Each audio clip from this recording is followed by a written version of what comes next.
ರಾಜ್ಯದಲ್ಲಿ ಆಶಾ ಕಾರ್ಯಕರ್ತರ ಸಂಘ ಏನಿದೆ ಅವರು ಜನವರಿ 7ನೇ ತಾರೀಕು ವಿವಿಧ ಬೇಡಿಕೆಗಳನ್ನು ಈಡೇರಿಸಿ ಅನಿರ್ದಿಷ್ಟಾವಧಿಯ ಒಂದು ಮುಷ್ಕರವನ್ನು ಮಾಡಬೇಕು ಎನ್ನುವಂತಹ ಒಂದು ಉದ್ದೇಶವನ್ನು ಇಟ್ಟುಕೊಂಡಿದ್ದಾರೆ ಅಂತ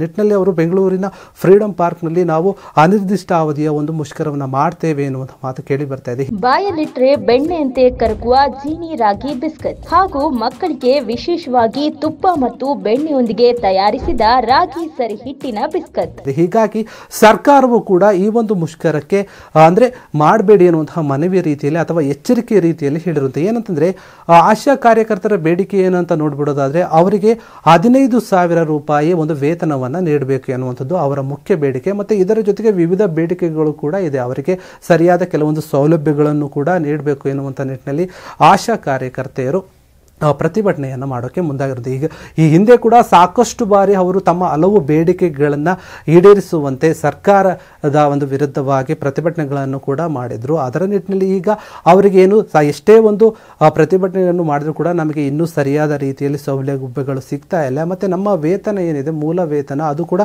ತುಂಬ ಕಡಿಮೆ ಪ್ರಮಾಣದಲ್ಲಿ ಇರೋದ್ರಿಂದ ನಮ್ಮ ಒಂದು ವೇತನವನ್ನು 15,000 ರೂಪಾಯಿಗೆ ಏರಿಸಿ ಎನ್ನುವಂತಹ ಒಂದು ಬೇಡಿಕೆಯನ್ನು ಇಟ್ಟು ಅವರು ಜನವರಿ 7ನೇ ತಾರೀಕು ಅನಿರ್ದಿಷ್ಟಾವಧಿಯ ಒಂದು ಮುಷ್ಕರವನ್ನು ಮಾಡಬೇಕು ಎನ್ನುವಂಥಕ್ಕೆ ಮುಂದಾಗಿರುವಂಥದ್ದು. ಈ ನಿಟ್ಟಿನಲ್ಲಿ ಸರ್ಕಾರವು ಕೂಡ ಏನು ಮಾಡಿದೆ ಅಂತಂದರೆ ಯಾವುದೇ ಒಂದು ಆಶಾ ಕಾರ್ಯಕರ್ತೆಯರು ಕೂಡ ಈ ಒಂದು ಅಂದರೆ ಈ ಒಂದು ಅನಿರ್ದಿಷ್ಟಾವಧಿಯ ಒಂದು ಮುಷ್ಕರದಲ್ಲಿ ಭಾಗಿಯಾದರೆ ಅವರು ಕಾನೂನು ಅಂದರೆ ಸರ್ಕಾರದ ಒಂದು ನಿಯಮಗಳನ್ನು ಮೀರಿ ಏನಾದರೂ ಈ ಒಂದು ಮುಷ್ಕರಕ್ಕೆ ಭಾಗಿಯಾದರೆ ಅಂಥವರ ಮೇಲೆ ಕ್ರಮವನ್ನು ತೆಗೆದುಕೊಳ್ಳಿ ಎನ್ನುವಂತಹ ನಿಟ್ಟಿನಲ್ಲಿ ಅಲ್ಲಿರುವಂತಹ ಜಿಲ್ಲಾಧಿಕಾರಿಗಳಿಗೆ ಒಂದು ಸೂಚನೆಯನ್ನು ನೀಡಿದೆ ಅಂತ. ಹೀಗಾಗಿ ಯಾವೆಲ್ಲ ಆಶಾ ಕಾರ್ಯಕರ್ತರು ಯಾವುದೇ ಒಂದು ಕಾರಣಗಳಿದೆ ರಜೆಯನ್ನು ಹಾಕುವಂಥದ್ದಾಗಿರಬಹುದು, ಇನ್ನು ಇತರೆ ಕಾರಣಗಳಿಗೆ ಅವರು ರಜೆಯನ್ನು ಹಾಕಿ ಈ ಒಂದು ಧರಣಿಯಲ್ಲಿ ಅಥವಾ ಅನಿರ್ದಿಷ್ಟ ಒಂದು ಏನಿದೆ ಧರಣಿಯಲ್ಲಿ ಅಥವಾ ಈ ಒಂದು ಮುಷ್ಕರದಲ್ಲಿ ಭಾಗಿಯಾಗೋದು ಕಂಡು ಬಂದಲ್ಲಿ ಅವರ ಮೇಲೆ ತುಂಬ ಕಠಿಣವಾದ ಆ್ಯಕ್ಷನನ್ನು ತೆಗೆದುಕೊಳ್ಳಲಾಗುತ್ತೆ ಸರ್ಕಾರದಿಂದ. ಮತ್ತು ಅವರ ಸಂಬಂಧಪಟ್ಟ ಇಲಾಖೆಯಿಂದ ಕೂಡ ಆ್ಯಕ್ಷನ್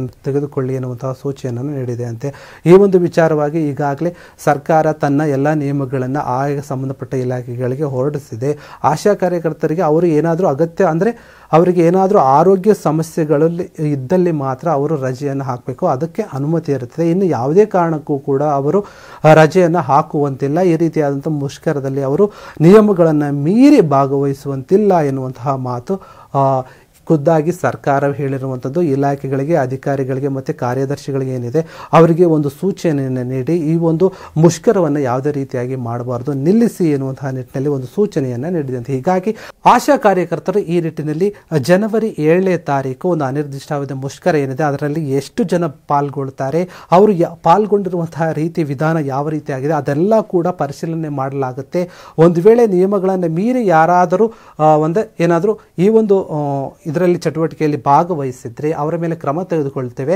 ಇನ್ನೂ ಹೆಚ್ಚಿನದಾಗಿ ಹೇಳುವುದಾದರೆ ಏನಾಗುತ್ತದೆ, ಅವರನ್ನು ಕೈಬಿಟ್ಟು ಹೊಸದಾಗಿ ಆಶಾ ಕಾರ್ಯಕರ್ತೆಯರನ್ನು ತೆಗೆದುಕೊಳ್ತೀವಿ ಎನ್ನುವಂತಹ ಮಾತು ಕೂಡ ಸರ್ಕಾರ ಅಧಿಕಾರಿಗಳಿಗೆ ಹೇಳಿದೆಯಂತೆ. ಹೀಗಾಗಿ ಈ ಒಂದು ಮುಷ್ಕರ ಯಾವ ಮಟ್ಟದಲ್ಲಿ ಇರುತ್ತೆ, ಅದಕ್ಕೆ ಸರ್ಕಾರದ ಒಂದು ನಡೆ ಏನು, ಅವರ ಬೇಡಿಕೆಗಳಿಗೆ ಸರ್ಕಾರ ಮಣಿಯುತ್ತಾ ಇಲ್ಲ ಅನ್ನುವಂಥದ್ದನ್ನು ಕಾದು ನೋಡಬೇಕು.